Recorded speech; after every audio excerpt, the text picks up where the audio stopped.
Land. I like saying that, folks. I'm sorry. I know it's redundant, but I just like saying that. Some more good that we're going to talk about. Some people might not think this is good, but I'm going to talk about it anyway. The other breaking news at the top of the hour that went past was that Nick Watney beat Tiger Woods in match play. Tiger Woods, one of the game's best match play players, the last couple of days doing a lot of complaining about playing the game under the conditions that they're in, saying that they're too, what you call the altitude was too much, or you're thinking you're hitting, something that's going to go this distance and it goes further because the air is too thin, it's too hot, this, that, and the other thing, every excuse under the sun. And finally today, Nick Watley put him out. Watney, put him out of his misery and said, "Okay, you ain't gotta play no more. Go home." And I gotta tell you something, folks. I'm a bigger Tiger Woods fan than most. I love Tiger Woods. Big fan of his. You know, ever since he's come on this tour, ever since I've heard of him since he was in high school. But he's not the same person that I grew to respect. And I'll tell you why I say that. I know everyone's going to say, duh.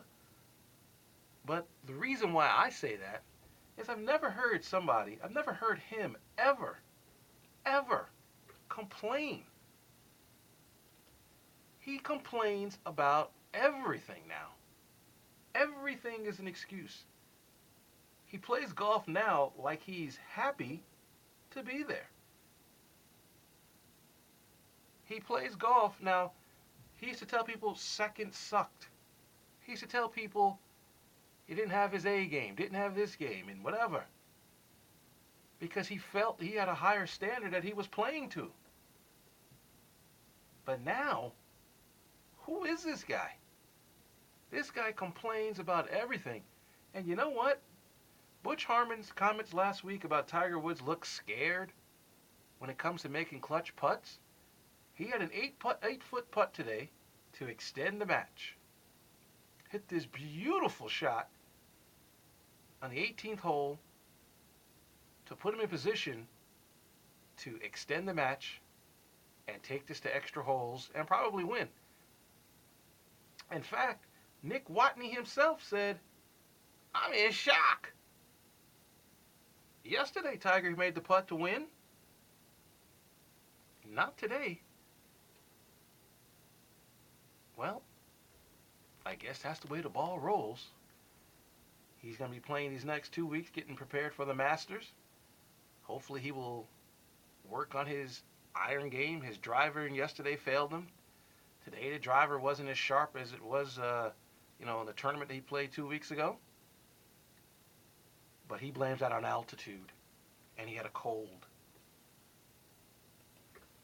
I don't know who you are anymore, Tiger.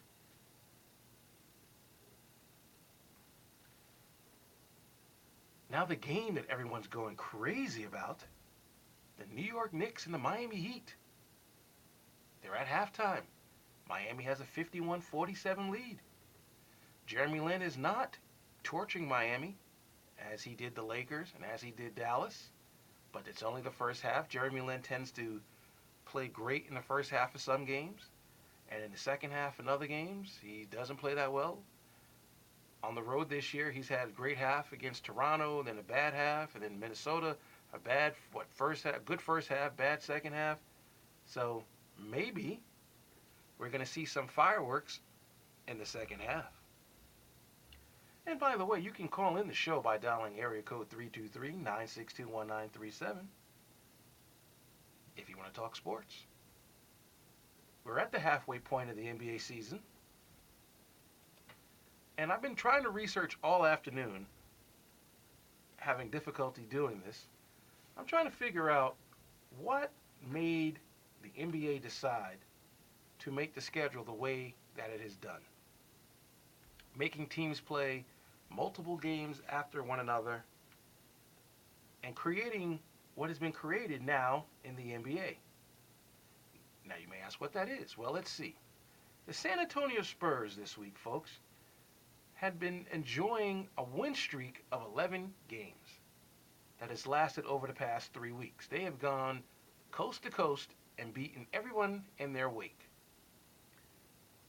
Coach Popovich, gets Greg to you and I, basically decided, you know what? Portland is a far trip. We got to play Denver in a couple days. I'm going to rest my players and not play that game. And sure enough, Portland beat them by 40 points. To me, that's the NBA schedule's fault. Because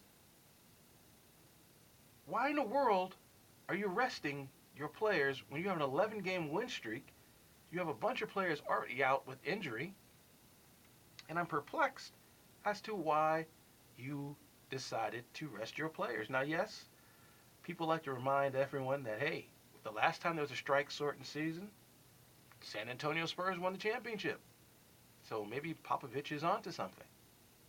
But I'm just confused as to why the NBA decided to make a schedule that has teams playing 3 games in a row in 3 different cities, having teams play different parts of the country 3 games in a row.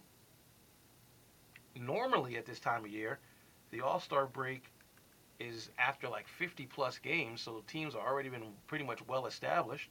But obviously this year it's literally halfway through. I'm just a little perplexed by that.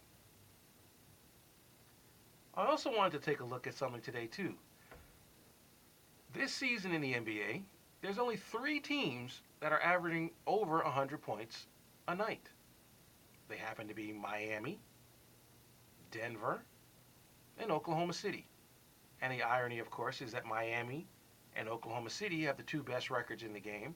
And Denver just plays this high-octane offense that is tough to keep up with. Now, last season, I believe more than half the teams in the league averaged over 100 points. And I'm trying to find the statistics, and you know how it is when you go online and try to look up stuff, and, you know, they give you stuff that don't make any sense, and you're just like, I just want to ask one simple question, is how many teams last season averaged over 100 points? And it's turning into an albatross, so I'll just stop looking. But I know for a fact there was way more than 3. And I know Golden State's averaging 99 points a game.